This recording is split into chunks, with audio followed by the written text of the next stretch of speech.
folks. Welcome to Nutty Anita. Give me a cheer. Come on! Come on! Come on!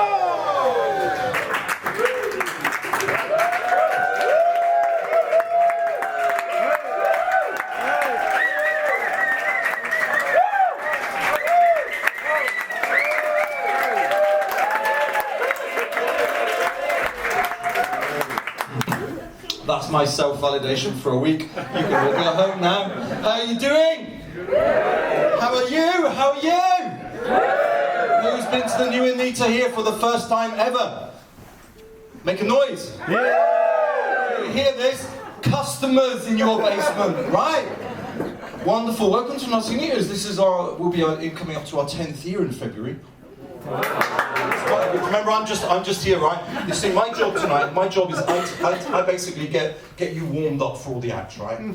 All the acts tonight are going to be really good. It takes comedians 10, 20 years to be really good. It's taken me 30 years to be this shit.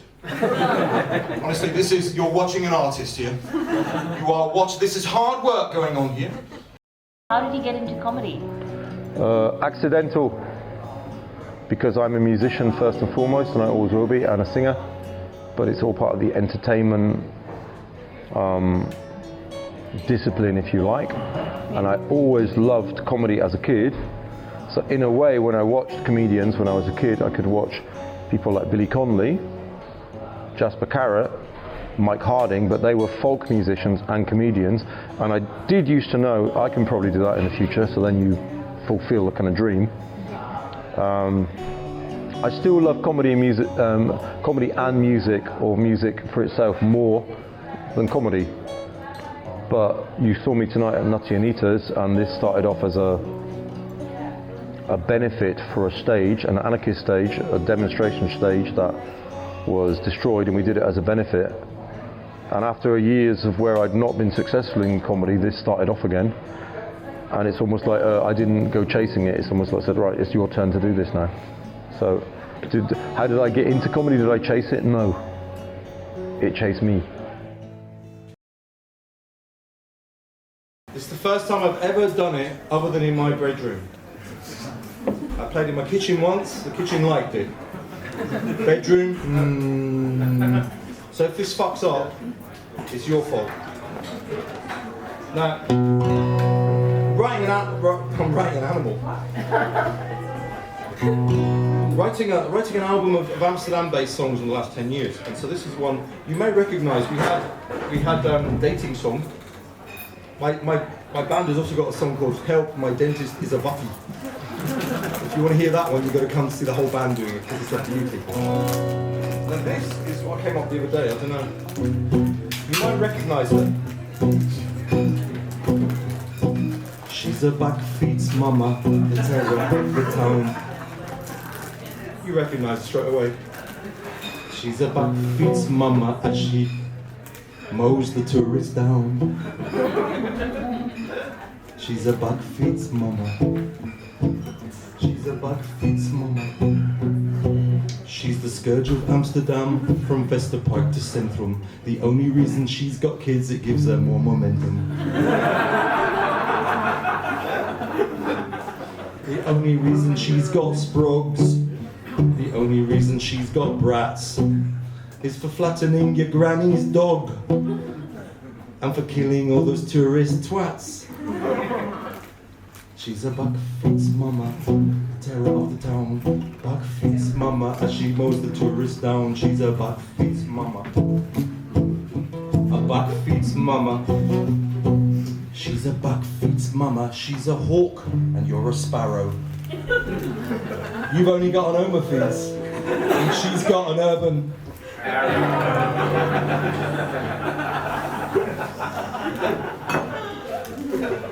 She backfeeds mama and she whizzes by in love. A backfeeds mama, a psychopath on the cycle path. You know the bloody type, don't you?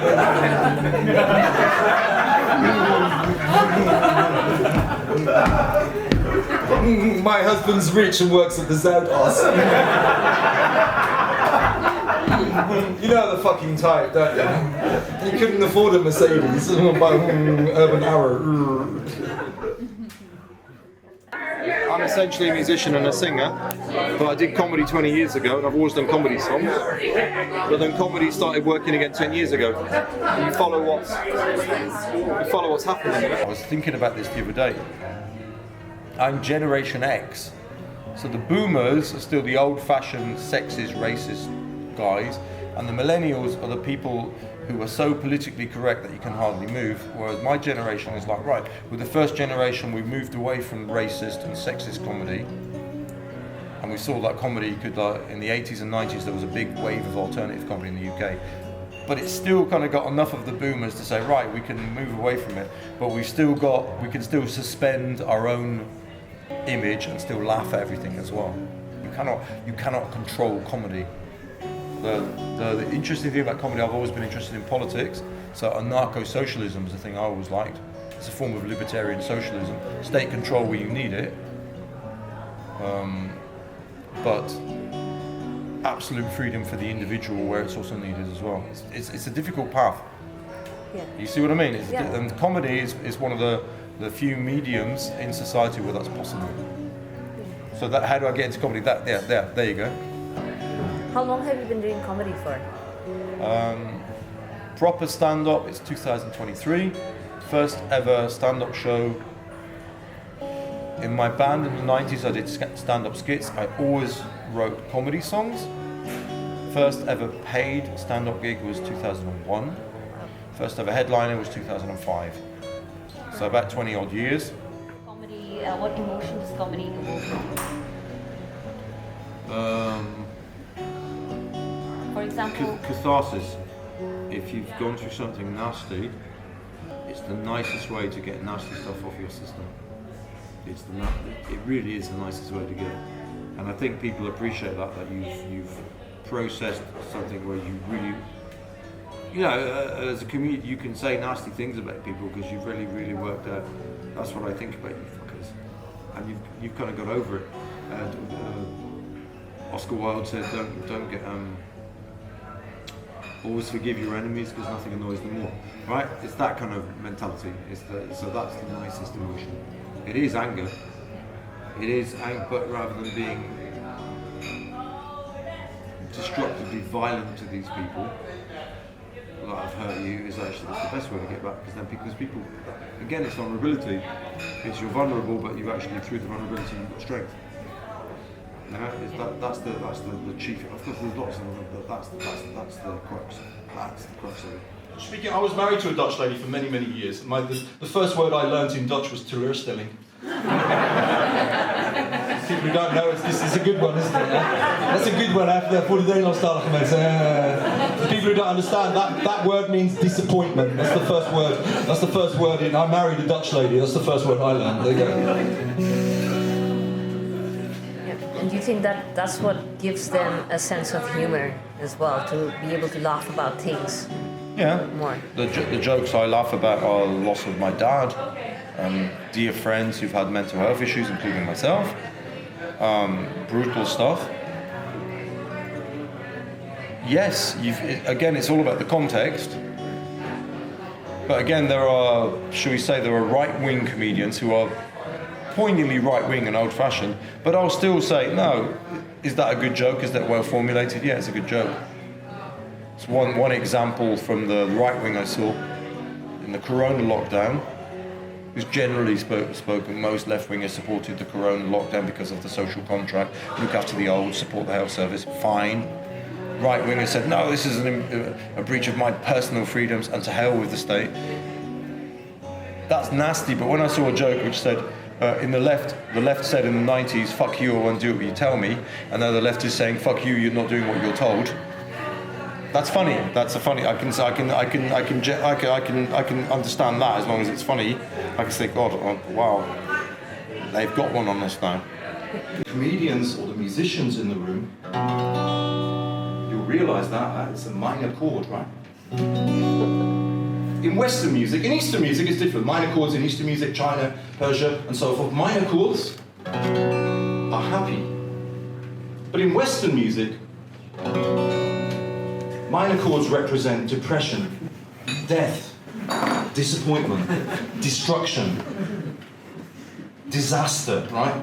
How do you think comedy has evolved over the years? In Amsterdam, more women involved, absolutely. It was very macho 20 odd years ago. Dutch culture is very macho in that. It was regarded as like boys' club kind of night out. And I'm not saying that we did it to get, no, tonight there were 3 women on the bill. More often than not, we have women headliners as much as we can. But frankly, it's not just, it's not political correctness. It's frankly, why do you want to go to a theatre night and listen to 5 macho comedians go on about rape all evening? What women want to come and listen to that? Women will go, you know, I'll go to the poetry night, I'll go to a gig, I'll go see a band. I'm not coming to that. So it's not political correctness. It's just actually it's business sense. Yeah. Why do you want to turn off half your potential audience? Because whether you pretend it or not, most women find that kind of humour offensive, and it's not funny. It's just brutal. Yeah. I've got a somber tale for all the expats in the room. If you are dating Dutch, then do prepare to meet your gloom. They may be hot and wealthy, but you'll never call their tune, cause I'll never get a yes girl, and you'll never get your room. If you go dating in this town, it's best avoid a cloggy. You may get drunk and laid and high, missionary or doggy. You may well get fantastic sex that leaves your bedclothes soggy. But do not mention marriage, because for them it's just a hobby. What about hecklers? How do you deal with them on stage? In this kind of club, you don't really get hecklers because it's an alternative theatre style club. I'm not very good with hecklers personally. You've got to learn different styles. A heckle, I had a best heckle I had. Sometimes a heckle can save a show. I had a show in Sussex, Linfield.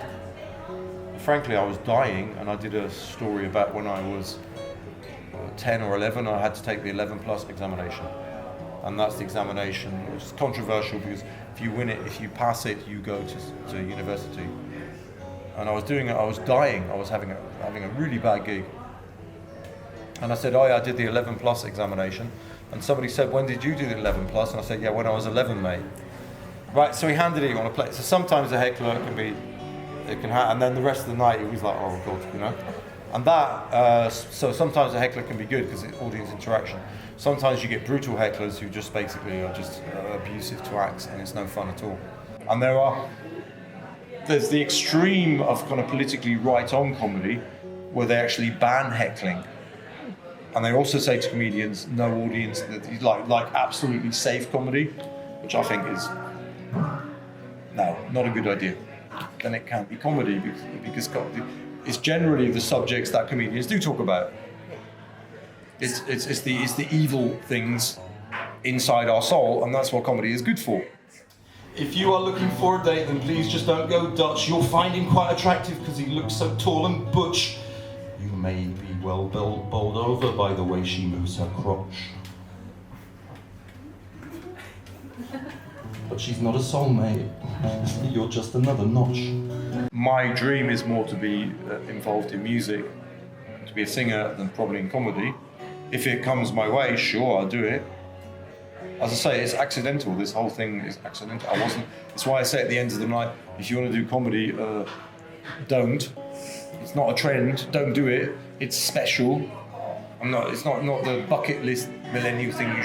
No, don't do it. It's got to remain special. Comedy is more a sideline, but it's worked out very well. If my band works out, if Monty Pagan works out with the band, we've got a gig here next week. If that works out, that's more my passion.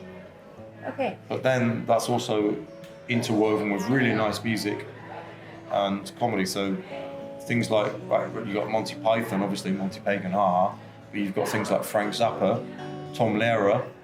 You've got musical artists who would weave comedy with it, but they would also be really good musicians. Yeah. What does it make you feel like playing in the band? Comedy is lovely. Comedy can be ugly, whereas music generally, it's much more, it diffuses it. Yes. Whereas if you're just doing spoken word, where it's just cerebral, Yeah. it sounds nasty, whereas if you put it with music, then the music actually provides a kind of contrast to what you're actually saying. Like, is he for this or against this? Yeah. And then people are going, right, and so music is very healing. If you go dating in this town, the Dutchies can be sticky, though getting into bed with them, it never is too tricky. Because once they've had a beer or two, they never are too picky. And if they pay the bill next day, you're sure to get her.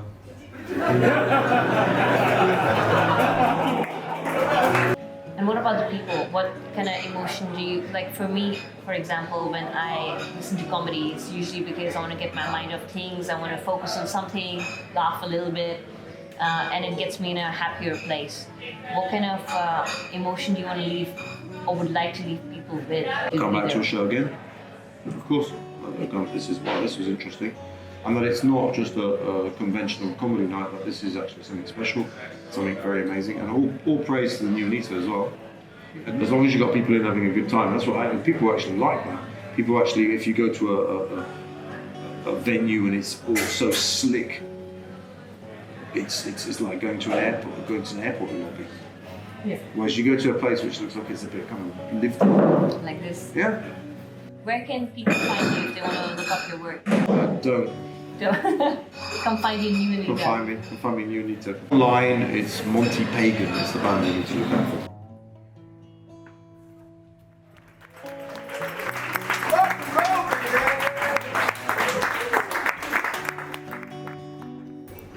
She's a blackface, come on, man. Come on! Blackface mama.